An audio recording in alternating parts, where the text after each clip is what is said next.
लेकिन मुझे अफसोस हो रहा था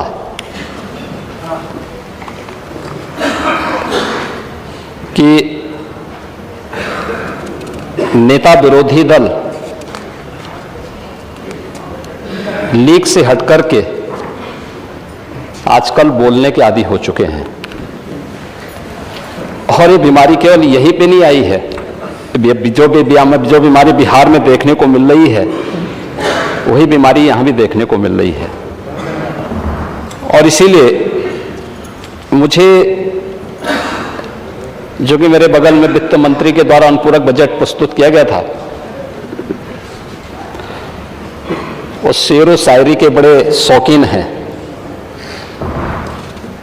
नेता विरोधी दल के इन वक्तव्यों को सुनकर के मुझे एक शायर की एक बात याद आती है कि बड़ा हसीन है उनकी जवान का जादू, लगा के आग बहारों की बात करते हैं। जिन्होंने रात में देखो बस्तियां लूटी, वही नसीब के मारों की बात करते हैं।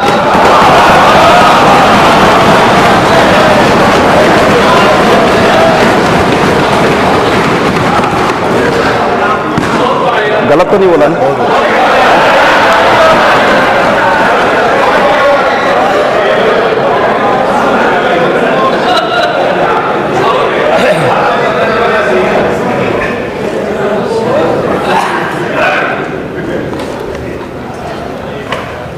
महोदय,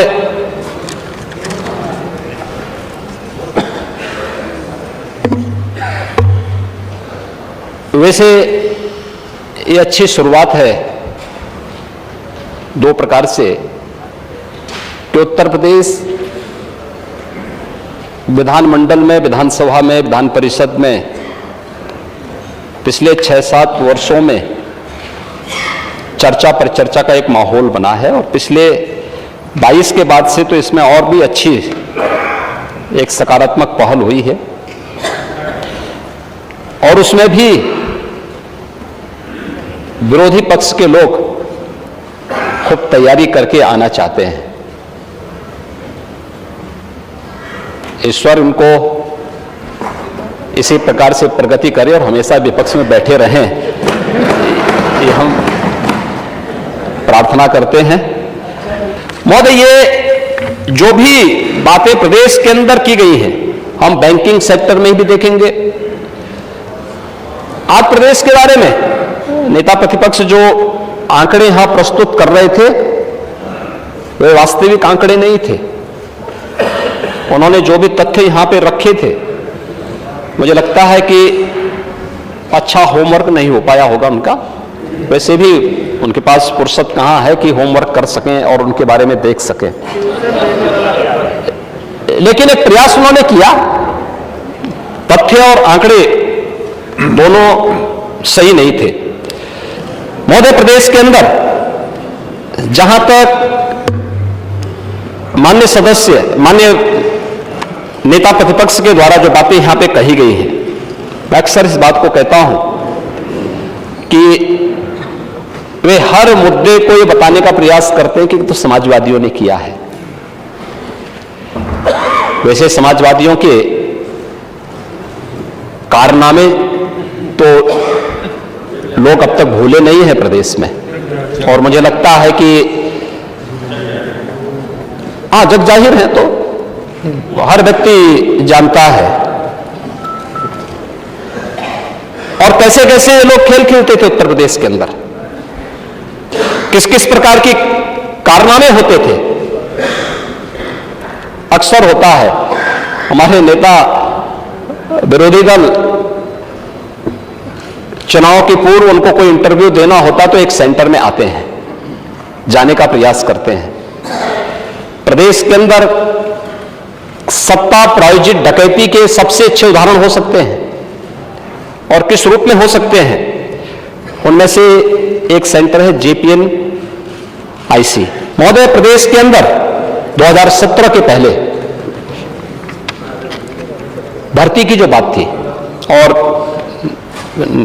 सदन में नेता कांग्रेस ने भी अपने भाषण के दौरान चर्चा की थी कि आखिर हमने कितनी नौकरियां दी हैं। महोदय, अगर अकेले पुलिस की ही मैं बात करूं तो पुलिस के भर्ती में अब तक 1,64,000 पुलिस कार्मिकों की भर्ती 2017 में सरकार आने के बाद से हम लोगों ने की है और पारदर्शी तरीके से यह भर्ती की प्रक्रिया अब तक संपन्न हुई है। केवल पुलिस की मैंने अभी बात की है, लेकिन 17 के पहले क्या स्थिति थी? भर्ती भी एक घोटाला हुआ करता था, वहां घोटाला हुआ करता था। आप रिजर्वेशन की बात कर रहे हैं, वहां पे तो चाचा भतीजा भाई ये सब संलिप्त हो जाते थे और किसी गरीब को, किसी कमजोर को, किसी दलित को, किसी पिछड़े को उसके हक को जबरदस्ती डकैती डालने का काम 2017 के पहले होता था और इसीलिए माननीय न्यायालय को इसे बार बार स्टे देना होता था। 2017 के पहले भर्ती की प्रक्रिया प्रदेश में पूरी तरह बाधित थी। प्रदेश में भर्ती की प्रक्रिया 2017 के बाद हुई और 2017 के बाद पूरी तरह पारदर्शी पुलिस की भर्ती प्रक्रिया को संपन्न करते हुए उन सभी प्रक्रियाओं को हमने पूरा किया है। महोदय, औद्योगिक निवेश की जब हम बात करते हैं, इसमें भी हमारे नेता विरोधी दल को बुरा लग जाएगा, ये कहेंगे कि वो ग्लोबल इन्वेस्टर समिट तो मैं भी करना चाहता था लेकिन कर नहीं पाया, क्योंकि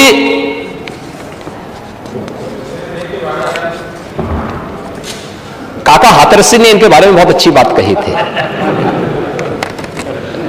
कि प्रकृति बदलती क्षण क्षण देखो, बदल रहे अणु कण कण देखो, तुम निष्क्रिय से पड़े हुए थे, भाग्यवाद पर अड़े हुए थे। छोड़ो मित्र पुरानी डफली, जीवन में परिवर्तन लाओ, परंपरा से ऊंचे उठकर कुछ तो स्टैंडर्ड बनाओ। काका हाथरसी ने यह बात मुझे लगता है कि पहले ही सोच समझ करके तैयार कर ली थी और महोदय इसीलिए हम लोग इस बात को मान के चलते हैं कि अगर दृष्टि लक्ष्य पर हो और कदम राह पर हो तो ऐसी कोई राह नहीं जो लक्ष्य तक न जाती हो। हमने $1 ट्रिलियन की इकोनॉमी उत्तर प्रदेश को बनाने का जो लक्ष्य रखा है, ये सब राह वहीं तक पहुंचने के हैं। आपका कोई लक्ष्य नहीं था तो कोई दृष्टि भी नहीं थी, इसीलिए दिशाहीन थे और इसीलिए प्रदेश को अपराध का, दंगों का, अराजकता का एक प्रदेश बना दिया था। नौजवानों के विश्वास को कुचलने का काम कर रहे थे, भर्ती में भाई भतीजा बात कर रहे थे और प्रदेश की पूरी व्यवस्था को छिन्न भिन्न करने पर उतारू थे। लेकिन आज प्रदेश का यह दृष्टिकोण बदला है और प्रदेश आज उससे उभर करके एक नए प्रदेश के रूप में अपनी पहचान बना रहा है।